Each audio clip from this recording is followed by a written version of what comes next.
story in your life that you had to show courage. Yeah. So I thought about this for a little bit, and I thought about being around y'all's age and things that I went through and challenges that I had, and times when maybe I was afraid, but I felt like I had to do the right thing. And in ninth grade, my eighth grade year was so challenging for me that in ninth grade, my mom sent me to military school in Georgia. So I show up at military school, I don't know anybody, feel very alone and away from my family and friends. And in military school, I played football for the first time, and there was an older kid on the team that was really good and much bigger and stronger and meaner than I was. And we also had these like dorm rooms, and his dorm room was right next to mine. And he comes in one day and he goes, "Hey Marshall, I'm really busy, I got a lot to do, will you shine my belt buckle for me?" So we had to shine, like we had to shine all of our stuff. It had to be really shiny. And I was like, yeah, his name was Justin. I was like, hey, I got you, man. I thought like, hey, we're kind of being friends here. I'm making a friend, this is cool. So I shined his belt buckle and gave it back to him, and he's like, thanks. So the next day he comes in and he goes, "Hey Marshall, shine my belt buckle again." And I go, "Nah man, I'm not doing that today." And he goes, "No, you are doing that today." And I said, "No, I'm not going to shine your belt buckle." And he goes, "If you don't shine my belt buckle, I'm going to beat you up." And I was like, "Okay, you can beat me up, but I'm not going to shine your belt buckle." And I was like, here we go. Like, this is going to be a whole year of him beating me up. And the craziest thing happened. He looked at me and he said, "I respect that." And he walked out of the room. And I was like, whew, like a big weight lifted off me. I was like, man, I did not expect that to happen. And ended up, we kind of became pretty good friends throughout that year. And I think in that moment, I was very afraid. I mean, there was nobody was there to help me. Like he could have just beat me up. There was nothing I could do about it. Yeah.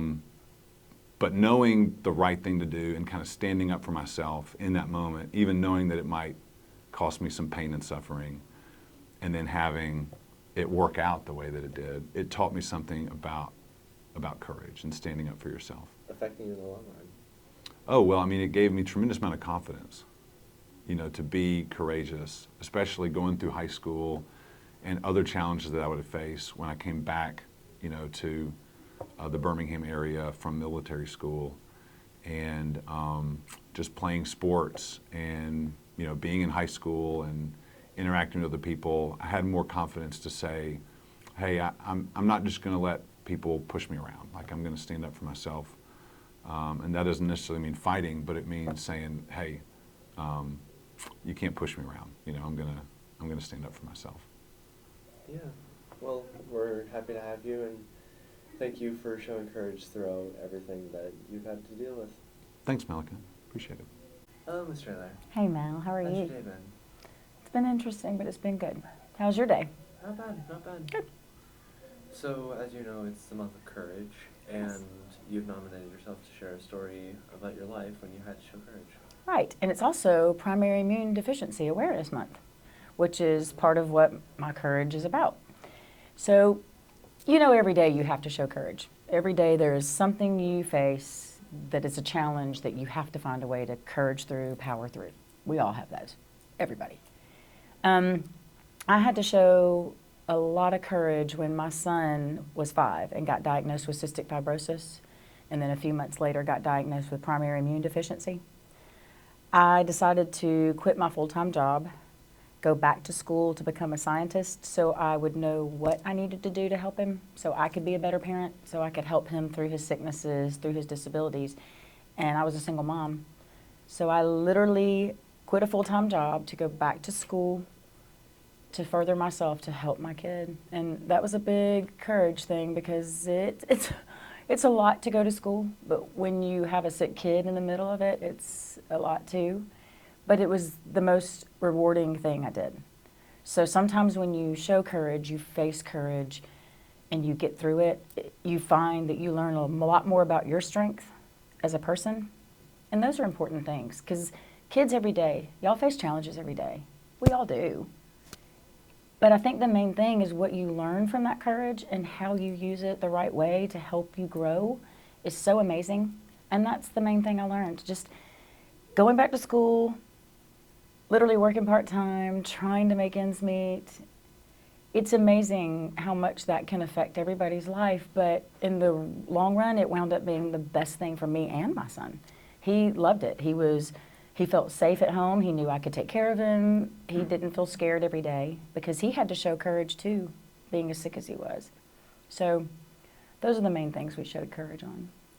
How do you think that affected you in the long run, like in your teaching career, Right. towards students like us? Right.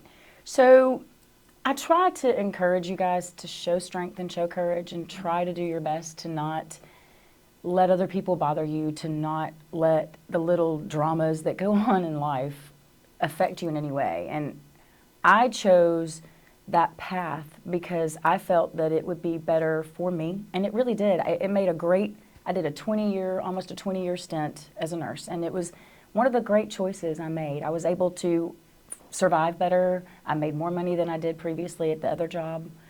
So the reward was definitely the benefit. So I was able to take care of my son even more. I was able to provide. I was able to do the things that I needed and wanted to do for him. So those are the great lessons in life you can grow from. And hopefully whatever path you take is a path that God will show you the right way. You just got to have faith and hope that your strength and your courage can muster you through. Well, thank you for sharing your experiences. You're welcome. Thanks for And- letting me, Mel. Thank you. Thank y'all.